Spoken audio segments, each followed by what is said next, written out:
సందర్భంగా ఇక్కడ విచ్చేసినటువంటి ఒక భారతీయ జనతా పార్టీ నాయకులు, అదేవిధంగా మన కేంద్ర మధ్యలో శ్రీ బండి సంజయ్ గారు, పెద్దలు గౌరవనీయులు మాజీ గవర్నర్ అయినటువంటి శ్రీ బండారు దత్తాత్రేయ గారు, రాజ్యసభ సభ్యులు, జాతీయ ఓబీసీ మోర్చా అధ్యక్షులైనటువంటి డాక్టర్ లక్ష్మణ్ గారు, రామచంద్రరెడ్డి గారు, శశిరెడ్డి గారు, అదేవిధంగా చంద్రశేఖర్జీ గారు, సంఘటన మంత్రి గారు, అదేవిధంగా మా ఎమ్మెల్సీ అంజిరెడ్డి గారు, మరి వివిధ నాయకులు పొంగిరెడ్డి సుధాకర్ రెడ్డి గారు, పదాధికారులకు, మీడియా మిత్రులకు, ఇక్కడ విచ్చేసినటువంటి ఒక ప్రతి ఒక్కరికి కూడా పేరు పేరున నమస్కరిస్తూ, ఈరోజు దేశవ్యాప్తంగా మనం ఎంతో ఘనంగా ఈ 80వ స్వాతంత్ర ఉత్సవాన్ని జరుపుకుంటున్నాం. ఈ స్వాతంత్రం మనకు మన త్యాగాలతో, మన ఒక నాయకుల ఒక పోరాటాలతో వచ్చినటువంటి స్వాతంత్రం. ఈ స్వాతంత్రం వచ్చిన తర్వాత కాంగ్రెస్ పార్టీ అనేక సంవత్సరాలు పరిపాలించినటువంటి ఒక నేపథ్యం మనం చూసినాం. గత 12 సంవత్సరాలుగా ఎన్డీఏ ప్రభుత్వం ఈ దేశంలో పరిపాలిస్తున్నటువంటి ఒక నేపథ్యంలో భారతదేశము ఈరోజు అనేక రంగాల్లో ముందడుగు వేస్తూ ఉన్నది. ఇవాళ పొద్దున్నే ఎలక్కిరా నుంచి ప్రధానమంత్రి నరేంద్ర మోదీ గారు మాట్లాడుతూ భారతదేశం చేసినటువంటి ఒక అనేక రంగాల్లో ప్రగతిని వారు చెప్పడం జరిగింది. ఇటు సాంకేతిక ఒక రంగంలో అయితేంది, ఐటీ రంగంలో అయితే, సెమీకండక్టర్ రంగంలో అయితేంది, ఇన్ఫ్రాస్ట్రక్చర్ రంగంలో అయితేంది, అదేవిధంగా అంతరిక్షానికి రాకెట్లు పంపించేటటువంటి ఒక సందర్భం అయితేంది. ఈరోజు దేశం స్వతహాగానే యుద్ధ విమానాల్ని కూడా నిర్మాణం చేసుకునేటటువంటి ఒక ఘనత, అటువంటి ఒక సామర్థ్యాన్ని మనం పొందుకున్నాం. ఈరోజు నరేంద్ర మోదీ గారి నాయకత్వంలో ఈరోజు మొత్తం దేశం కూడా ఈరోజు గర్విస్తూ ఉన్నది. ప్రపంచంలో దాదాపు 4వ స్థానంలో అతిపెద్ద ఆర్థిక వ్యవస్థగా ఈటల రాజేందర్ గారిని రావాల్సి పడుతున్నాం. ఈ యొక్క స్వాతంత్ర దినోత్సవం సందర్భంగా వారు మాట్లాడుతూ చెప్పారు, యువత ఈరోజు ఈ దేశానికి చాలా అవసరము, చాలా వారి యొక్క ఎన్నుముక్క లాంటి వారు.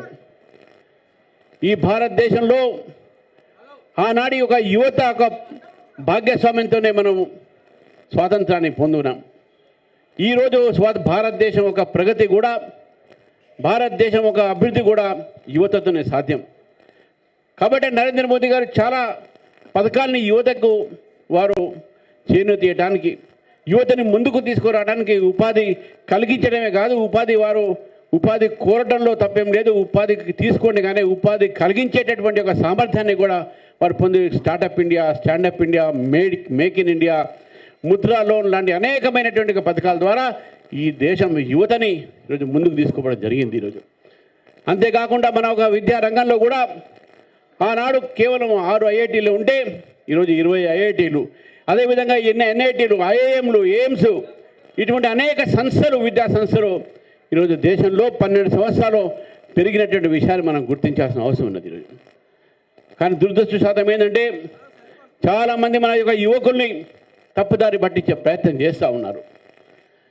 ఈరోజు దేశం కోసము ప్రాణాలు త్యాగం చేసినటువంటి యువత, భగత్ సింగ్, చంద్రశేఖర్ ఆజాద్ లాంటి ఒక వారితోని స్ఫూర్తి పొంది అనేక మంది యువకులు ఈరోజు అనేకమైనటువంటి ఉద్యమాల్లో ముందుకొచ్చి భారతదేశం ఒక సమగ్రతను కాపాడే ప్రయత్నం చేస్తున్న వేళ కొంతమంది విదేశీ భావాలతో, విదేశీల ఒక ప్రోత్సాహంతో ఈరోజు భారతదేశాన్ని విచ్ఛిన్న శక్తులతో కలిసి భారతదేశాన్ని బలహీనపరిచే ప్రయత్నం మనం చూస్తూ ఉన్నాం. ఎవరైతే విశ్వవిద్యాలయాల్లో కాశ్మీర్కి ఆజాదీ చాయే అని చెప్పేసి ఒక నినాదాలు ఇస్తే, ఏ అఫ్జల్ గురు అయితే పార్లమెంట్ పైన దాడి చేస్తే అతను మరణశిక్ష ఇస్తే, అటువంటి మరణశిక్షకు అఫ్జల్ గురు హమ్ షర్మిందా హై, తేరే కాతిల్ జిందా హై అనేటటువంటి ఒక నినాదాలతో ఈరోజు విశ్వవిద్యాలయాలతో కొన్ని శక్తులు ఈరోజు అక్కడ తల వేస్తూ ఉంటే వారికి కాంగ్రెస్ పార్టీ మద్దతు పలుకుతున్న విషయాన్ని కూడా ఇది చాలా పెద్ద సిగ్గుచేటన్న విషయాన్ని కూడా మనం గుర్తించాలి. ఖిలాఫత్ నుంచి ఇప్పటి వరకు కూడా కాంగ్రెస్ పార్టీ కేవలం బుజ్జగించేటటువంటి ఒక రాజకీయం, అపీస్మెంట్ రాజకీయాలు. చివరికి మన ముఖ్యమంత్రి గారు ఈ దేశం సమగ్రతను మర్చిపోయి Muslim is Congress, Congress is Muslim అంటూ దక్షిణాదిగా ఉత్తరాదిగా విభజించేటటువంటి ప్రయత్నం ముఖ్యమంత్రి గారు చేస్తూ ఉన్నారు. ఇటువంటి ఒక రాజకీయాలతో ఈరోజు దేశం బలహీనపరిచేటటువంటి ఒక రాజకీయాలు చేస్తూ ఉన్నారు. మనం ఒకేపు ఈ విధంగా పరిస్థితి ఉంటే మన ఒక లీడర్ ఆఫ్ అపోజిషన్ ప్రజాస్వామ్యంలో ప్రతిపక్షానికి చాలా పెద్ద పాత్ర ఉంటుంది. ఎంతైతే రూలింగ్ పార్టీ పరిపాలన చేసినటువంటి పార్టీకి ఎంతైతే బాధ్యత ఉంటుందో ప్రతిపక్షానికి కూడా అంతే బాధ్యత ఉంటుంది. అందుకే వారు క్యాబినెట్ ర్యాంక్ ఇచ్చారు. అటువంటి ఒక క్యాబినెట్ ర్యాంక్లో ఉన్నటువంటి ఎల్ఓపి ఈరోజు పార్లమెంటు పోక వీధుల్లో వీధి నాటకాలు చేస్తూ ఒక జోకర్ కింద ఉండి ఈరోజు దేశాన్ని అవమానపరుస్తూ ఉన్నాడు. ఈరోజు దేశవ్యాప్తంగా దేశ ప్రజలు తలవంచుకుంటున్నారు అతని యొక్క జోకర్తనం చూసి. ఈ జోకరు, ఈ బ్రోకరు, ఇటువంటి ఒక ఏవైతే ఎల్ఓపీలు ఉన్నారో ఈ యొక్క దేశ యొక్క ప్రజల సమస్య మీద మాట్లాడకుండా మేము అధికారులు రాలేపోయినవే అనేటువంటి బాధతో ఈరోజు రోడ్ల మీద ఏడుస్తూ ఉన్నారు. మరి వారికి ఈరోజు మద్దతు పలికినటువంటి కొంతమంది ఉన్నారు. విద్యార్థుల కోసం వారందరంట నిల్చున్నారంట. మీరు నిజంగా విద్యార్థుల కోసం నిల్చుంటే జార్ఖండ్లో ఈరోజు వేలాది మంది విద్యార్థులు రోడ్ల మీద వచ్చి ప్రాణాలు కూడా పోయేటటువంటి జీవితాన్ని కూడా లెక్క చేయకుండా 12 రోజుల నుంచి అక్కడ నిరాహార దీక్ష చేస్తుంటే పట్టించుకునేటువంటి ఈ కాంగ్రెస్ నాయకులు కానీ ఈ ఇండియా అలయన్స్ నాయకులు కానీ నేను అడుగుతా ఉన్నాను, విద్యార్థుల కోసం మీరేం చేస్తున్నారని చెప్పేసి. దేశవ్యాప్తంగా పేపర్ లీక్లు అయింది మీ ప్రభుత్వంలో. ఈరోజు జార్ఖండ్లో మీ ఇండియా అలయన్స్ ఉన్నది, మీరు ప్రభుత్వంలో భాగం ఉన్నారు. అటువంటి ప్రభుత్వంలో వ్యతిరేకంగా విద్యార్థులు పోరాడుతుంటే ఎందుకు మీరు మాట్లాడలేదని చెప్పేసి కూడా ఈరోజు మీరు ప్రశ్నిస్తూ ఉన్నాను. మిత్రులారా, ఒక వికసిత భారత్ వైపు పెరుగుతున్న భారతం. ఈరోజు తెలంగాణని కూడా నరేంద్ర మోదీ గారి ప్రభుత్వం వికసిత్ తెలంగాణ చూడాలని చూస్తా అనుకుంటున్నాను. దాదాపు 5,000 కోట్లతోని జాతీయ రహదారులని మనం ఇక్కడ నిర్మాణం చేసుకున్నాం. ఇప్పటి వరకు దాదాపు ఎన్నో వేల కిలోమీటర్లు ఈరోజు తెలంగాణకు జాతీయ రహదారుల ద్వారా రావడం జరిగింది. 5,000 కోట్లతోని రైల్వే ఒక స్టేషన్లు కానీ రైల్వే కొత్త లైన్ కానీ నిర్మాణం చేస్తుంది ప్రధానమంత్రి గారు. మరి ఫసల్ బీమా యోజన లాంటి ఒక రైతులకు లాభపడేటటువంటి పథకాలు తీసుకువస్తే ఆ రైతు సంబంధించినటువంటి ఫసల్ బీమా యోజనకు కట్టాల్సినటువంటి రుసుము కట్టకుండా ఈరోజు తెలంగాణ రైతులు ఆ ఫసల్ బీమా యోజనని కోల్పోతున్నటువంటి పరిస్థితి తెలంగాణ ఉందంటే దానికి కేవలం కాంగ్రెస్ పార్టీ నిర్లక్ష్యం అని చెప్పేసి. అదేవిధంగా ఆయుష్మాన్ భారత్ ఏ పేదవాడికైతే 5 లక్షల రూపాయల దాకా చికిత్స పొందడానికి, ఏ హాస్పిటల్ అయినా సరే ఏ రోగానికైనా చికిత్స పొందడానికి వెసులుబాటు చేసినట్టు నరేంద్ర మోదీ గారి ప్రభుత్వం తీసుకోవచ్చిన ప్రభుత్వాన్ని ఆ ఒక పథకాన్ని తెలంగాణలో ఎందుకు ఈరోజు అమలుపరచట్లే అని చెప్పేసి కూడా మనం ప్రశ్నించాల్సిన అవసరం ఉంది ఈరోజు.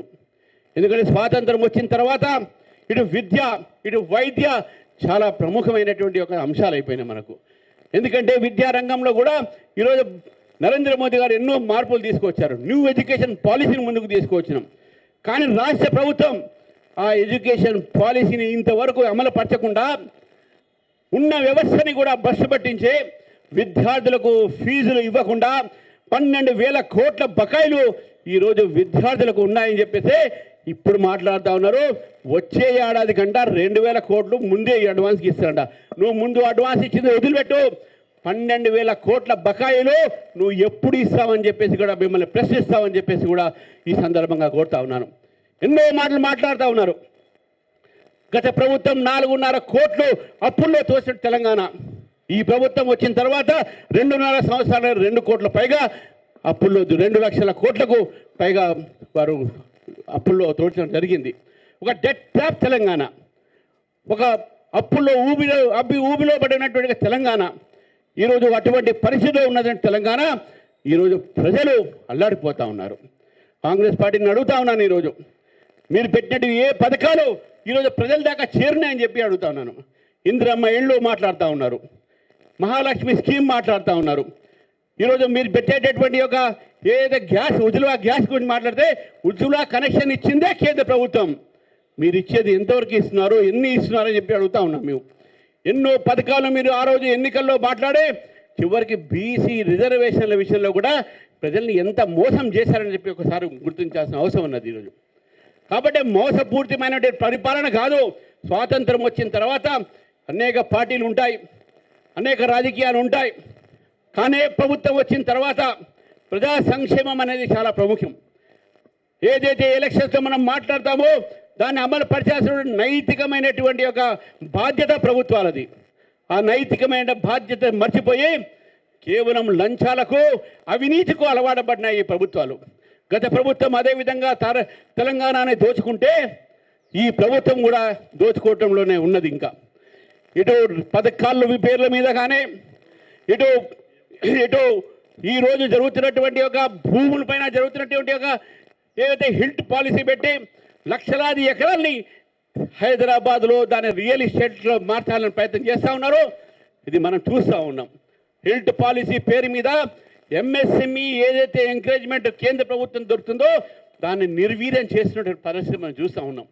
కేవలం రియల్ ఎస్టేట్ల కోసం కొంతమంది బిల్డర్లకు బడా బాబులకు ఈ యొక్క లక్షల ఎకరాల్ని దారాహతం చేసే కోసం ఈరోజు ఈ ప్రభుత్వం హిల్ట్ పాలసీని తీసుకొచ్చిన విషయాన్ని గుర్తుపెట్టుకోవాలి.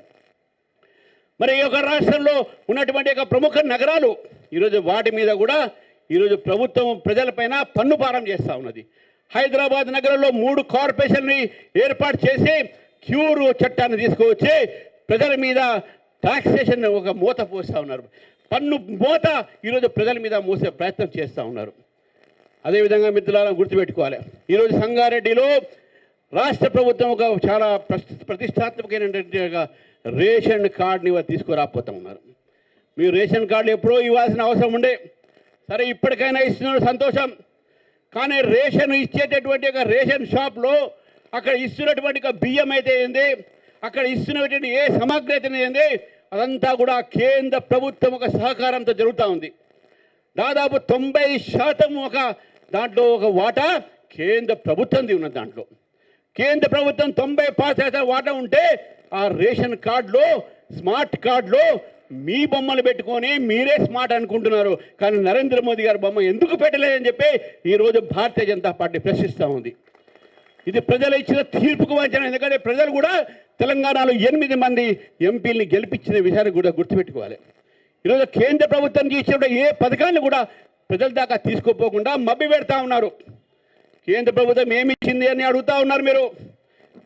ఏమి ఇవ్వకపోతేనే ఈరోజు ఎయిమ్స్ వచ్చిందా, ఏమి ఇవ్వకపోతేనే ట్రైబల్ యూనివర్సిటీ వచ్చిందా, ఏమి ఇవ్వకపోతేనే సికింద్రాబాద్లో ఈరోజు 1000 కోట్లతోని మోడర్న్గా సికింద్రాబాద్ రైల్వే స్టేషన్ వచ్చిందా, ఏమి ఇవ్వకపోతేనే జహీరాబాద్లో ఈరోజు ఇండస్ట్రియల్ జోన్ వచ్చిందా, ఏమి ఇవ్వకపోతేనే కాజీపేటలో కోచ్ ఫ్యాక్టరీ వచ్చిందా, ఏమి ఇవ్వకపోతేనే ఈరోజు తెలంగాణలో రామగుండం ఫర్టిలైజర్ కార్పొరేషన్ వచ్చిందా. ఈరోజు తెలంగాణలో ప్రతిదీ కూడా ఈరోజు కోచ్ ఫ్యాక్టరీ కాజీపేటలో మనం ఇచ్చినాం. ఈరోజు తెలంగాణ అభివృద్ధి చెందుతుందంటే కేవలం కేంద్ర ప్రభుత్వంతోనే చెందుతుంది. ఇక్కడ ఈరోజు హైదరాబాద్లో ఉన్నటువంటి యువత స్పేస్లో రాకెట్ పంపించిందంటే దానికి ప్రోత్సాహన చేసిందే కేంద్ర ప్రభుత్వం విషయాన్ని గుర్తుపెట్టుకోవాలి. ఈరోజు యువత ముందుకు పోతా ఉన్నది. సైన్స్లో, ఎడ్యుకేషన్లో, అన్ని ఫీల్డ్లో పోతా ఉన్నాం. హైదరాబాద్ నగరంలో సివిల్ ఏవియేషన్ రీసెర్చ్ ఆర్గనైజేషన్ ఇక్కడ పెట్టడం జరిగింది. ఎంఎంటిఎస్ కూడా కేంద్ర ప్రభుత్వం వేయడం జరుగుతూ ఉన్నది. ఈ యొక్క అన్ని అభివృద్ధి కార్యక్రమాలు నరేంద్ర మోదీ గారు అందిస్తే ఇవన్నీ కూడా ప్రజలకు చెప్పకుండా అబద్ధాల ప్రచారాలతో మీరు ప్రభుత్వాన్ని నడుపుతూ ఉన్నారు. ప్రజలు గమనిస్తూ ఉన్నారు. ఖిలాఫత్ నుంచి ఇప్పటిదాకా తీసుకువచ్చినటువంటి యొక్క మీ అపీస్మెంట్ పాలసీని వారు చూస్తూ ఉన్నారు. కాబట్టి మిత్రులారా, ఈ సందర్భంగా భారతీయ జనతా పార్టీ తెలంగాణ ప్రజలకు స్వాతంత్ర ఉత్సవ సందర్భంగా శుభాకాంక్షలు తెలియజేస్తూ ఈ మోసపూర్వకమైనటువంటి యొక్క ప్రభుత్వాలు ఏవైతే ఉన్నాయో, ముఖ్యంగా కాంగ్రెస్ ప్రభుత్వం, గత ప్రభుత్వంలో కూడా ఈ 2 ప్రభుత్వాలు కూడా ప్రజల్ని ఏ విధంగా దోచుకున్నారో, ప్రభుత్వాన్ని ఏ విధంగా దోచుకొని ఈరోజు మన అప్పుల్లో దోశారో ఇవన్నీ కూడా గమనించాల్సిన అవసరం ఉన్నది. చివరికి నేను ఎంత యువతకు నేను పిలుపునిస్తున్నాను. ఈరోజు చాలా ఒక కాలేజెస్లో, యూనివర్సిటీస్లో రకరకాలైనటువంటి ఒక శక్తులు ఈరోజు అబద్ధాల ప్రచారాలు చేస్తూ ఉన్నాయి. నరేంద్ర మోదీ గారి యొక్క చేతులు బలం చేస్తే, నరేంద్ర మోదీ గారిని మనం బలపరిస్తే ఈ దేశం సురక్షితంగా ఉంటుంది. ఎందుకంటే మనం చూసినాం గతంలో ఎన్ని ఉగ్రవాద ఒక సంఘటనలు జరిగినాయి.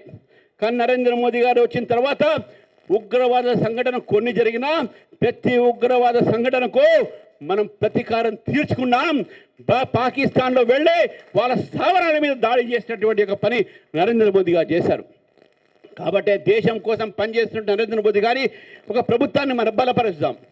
ఈరోజు అందరు విద్యార్థులకు, విశ్వవిద్యాలయాల్లో ఉన్న విద్యార్థులందరూ కూడా కోరుతా ఉన్నాను, ఈ దేశ్ కి రక్ష కౌన్ కరేగా అంటే హమ్ కరెంగే అంటే ఆ రోజు మేము నినాదం ఇచ్చుకున్నట్టు ఈరోజు ఇక్కడ దాకా వచ్చినాం మేము. और भारत में रहना होगा तो వందే మాత్రం कहना होगा అనే సిద్ధాంతంతో ఇక్కడ దాకా మేము వచ్చిన వాళ్ళం. ఈరోజు వందే మాత్రాన్ని మనం మర్చిపోకూడదు.